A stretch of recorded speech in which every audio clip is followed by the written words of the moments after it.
Good morning, good afternoon, good evening. Duncan with Lookout Forge. Today I'm going to give you guys some tips on how to mount your anvil.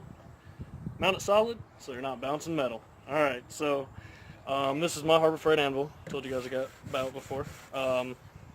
First thing I'm going to recommend that you do when you get a new anvil is you're going to want to take a grinding disc with a grinder, and you're going to want to take and cut these edges down, because with these edges they're going to be sharp, and sharp edges on an anvil, a blacksmith anvil, is not relatively good for any kind of work, because what's going to happen is once you hammer that's going to put a dent right in the side of the metal. It's going to be really hard to get out. As you can tell, my anvil is mounted to a stump that I had. Best thing that I recommend you do is get a nice stump, get your anvil relatively level.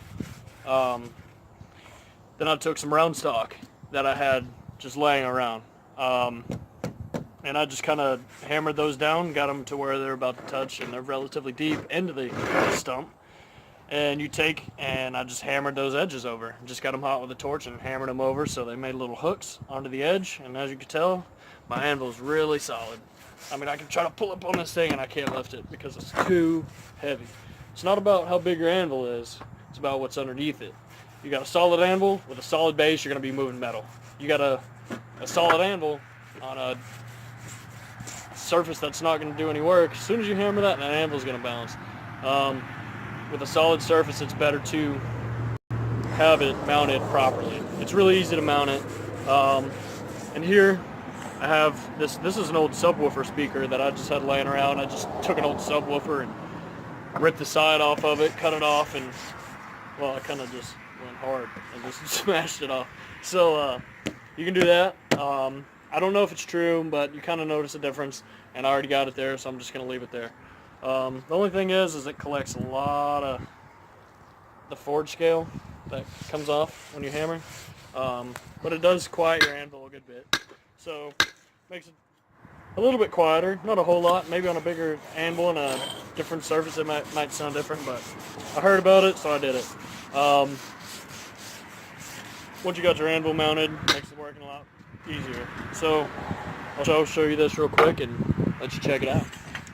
This is my anvil mounted on the stump that I was just telling you about. I just took some stakes. They're just wooden stakes, and I just hammered those into the ground about, I'd say, a foot maybe.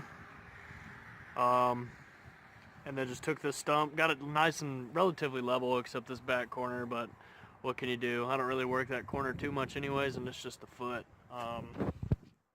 Here's the stakes I was telling you about. They're a little hanky-janky, but guess what? They're effective, and if it works, if it ain't broke, don't fix it. I know I can do the chains and I can do everything like that before you guys say anything. Yeah, I know. This is what I was telling you about on these edges. If you just grind those and round them off a little bit, it makes it a little bit easier to work with. So there's the anvil mounted, and it's really solid.